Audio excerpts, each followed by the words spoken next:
Selama 2 abad yang mengagumkan, dunia Islam menyaksikan kehebatan 3 kerajaan Mekah, Ottoman Safawi, dan Mahal dari Istanbul yang gemerlap hingga Ispahan, yang penuh keindahan, serta Taj Mahal yang menciptakan cerita cinta abadi. Bersama kita akan menjelajahi masa, kemasan, dan tantangan besar yang membentuk perjalanan menakjubkan dalam sejarah Islam. Mari saksikan kisah seru dari 3 kerajaan besar Islam pada masa 1500 sampai 1800 Masehi.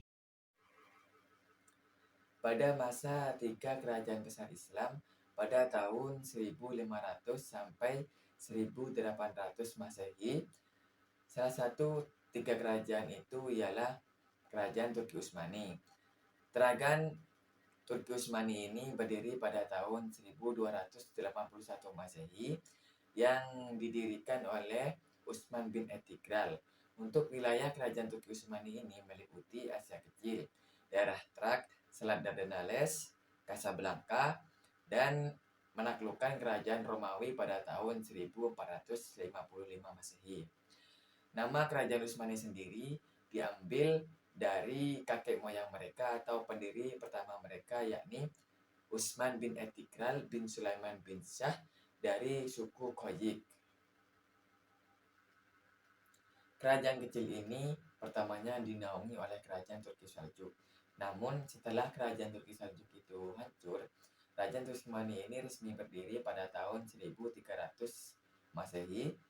Kerajaan ini mengalami beberapa kemajuan dalam segi militer dan pemerintahan, serta kemajuan dalam segi budaya dan pembangunan fisik.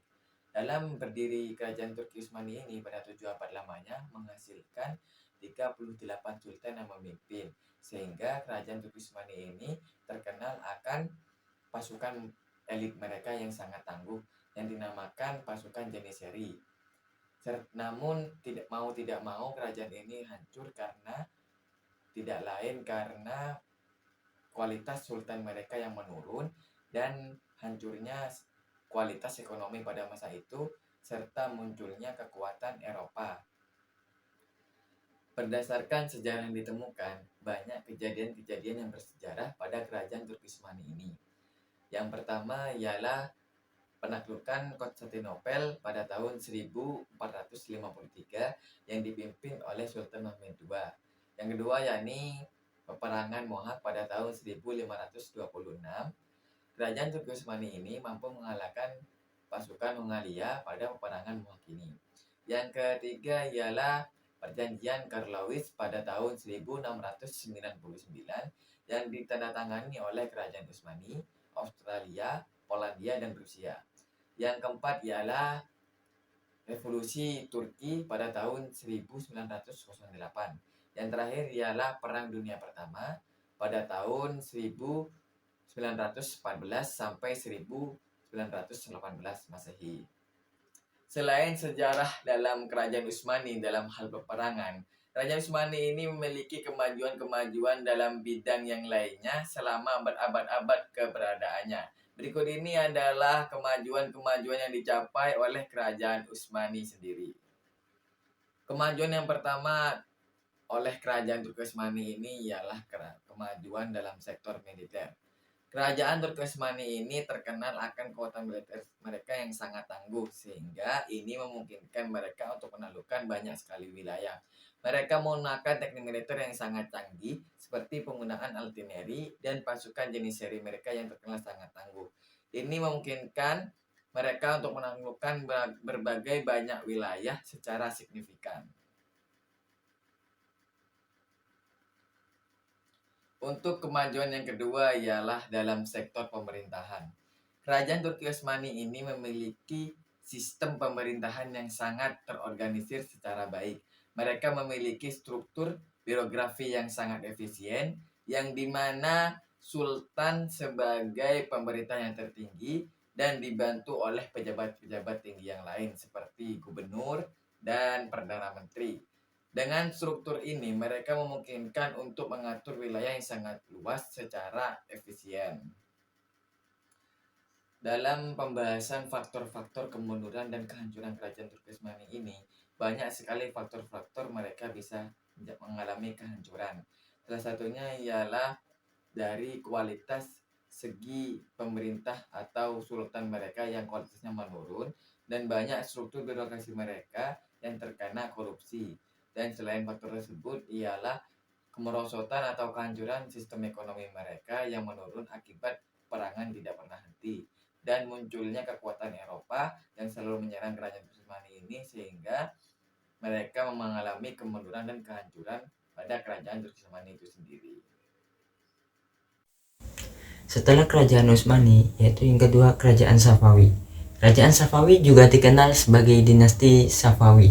Terbentuk pada awal abad ke-16 di Persia, yang mana sekarang ini menjadi negara Iran. Dinasti ini didirikan oleh Syah Ismail I pada tahun 1501.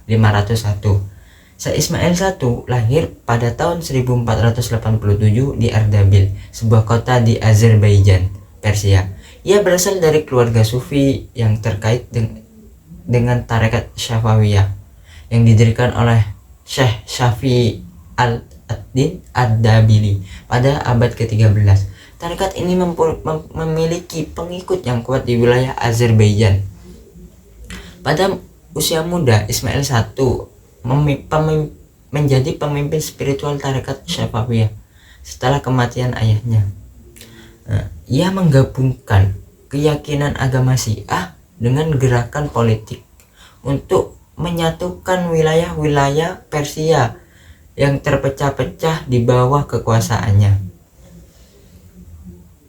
Ismail I mulai kampanye militer pada usia 14 tahun dan dengan cepat mengumpulkan pengikut dan pasukan. Ia berhasil merebut kota Tabriz pada tahun 1501 dan kemudian menyatakan dirinya sebagai Syah Persia yang baru.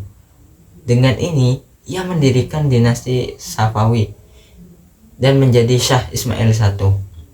Salah satu faktor penting dalam kesuksesan awal dinasti Safawi adalah dukungan yang diterima dari penduduk Persia yang bermayoritas Syiah. Ismail I memperoleh dukungan dari para sufi dan ulama Syiah serta mempromosikan Syiah sebagai agama resmi negara. Hal ini memperkuat basis kekuasaannya dan memperoleh dukungan rakyat. Selama masa pemerintahan Syah Abbas I, Safawi juga mengalami perkembangan budaya dan seni yang disignifikan. Ia membangun ibu kota baru Isfahan yang menjadi pusat kegiatan seni dan arsitektur yang megah. Banyak bangunan bersejarah yang masih berdiri di Isfahan hingga saat ini, seperti Masjid Shah dan Istana Ali Kopu. Kemajuan kerajaan Safawi yaitu pemulihan pemersatuan. Raja Ismail I berhasil menyatukan wilayah-wilayah Persia yang sebelumnya terpecah belah menjadi satu kerajaan yang kuat. Yang kedua, agama Syiah. Dinasti Safawi memperkenalkan agama Syiah sebagai agama resmi negara. Hal ini mengakibatkan pengaruh besar agama Syiah di Persia dan membawa perubahan sosial dan budaya yang signifikan. Yang ketiga yaitu kebijakan ekonomi. Safawi mengembangkan perdagangan dan ekonomi Persia dengan membangun jaringan jalan, memperluas pelabuhan, dan mendorong produksi dan perdagangan barang-barang seperti sutra, karpet, dan keramik. Mereka juga memperkenalkan sistem mata uang yang stabil. Yang nomor 4 yaitu kesenian dan sastra. Mereka mendukung seniman, penyair, dan penulis dan menghasilkan karya-karya yang indah dalam bidang seni rupa, arsitektur, puisi, dan sastra. Yang nomor 5 yaitu pendidikan dan ilmu pengetahuan. Safawi mendirikan lembaga-lembaga pendidikan dan perpustakaan penting seperti Madrasah Sultaniyah dan perpustakaan Syah Abbas. Yang nomor 6 itu militer yang kuat. Safawi memiliki pasukan militer yang kuat dan terorganisir dengan baik. Mereka berhasil mempertahankan wilayah mereka dari serangan asing yang memperluas kekuasaan mereka melalui kampanye militer yang berhasil.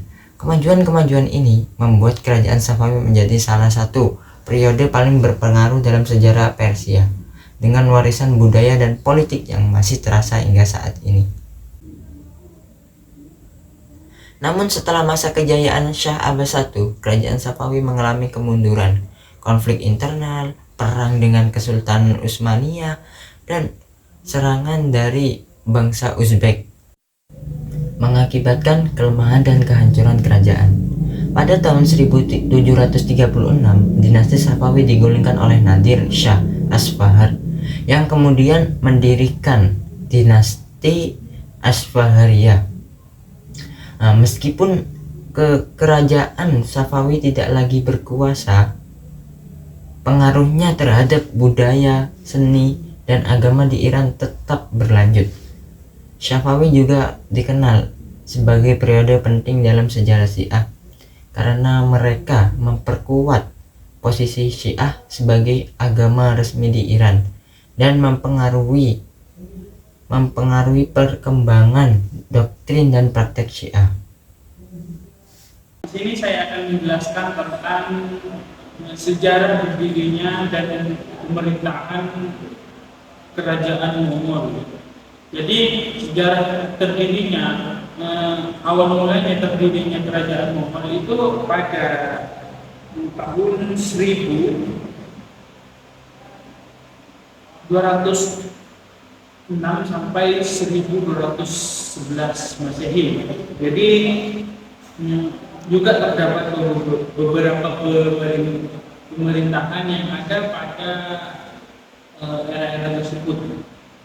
Seperti contohnya pemerintahan Babur Kesultanan Mongol adalah dinasti Islam terbesar yang terakhir di India, dan juga pemerintahan Humayun pada tahun 1530 yang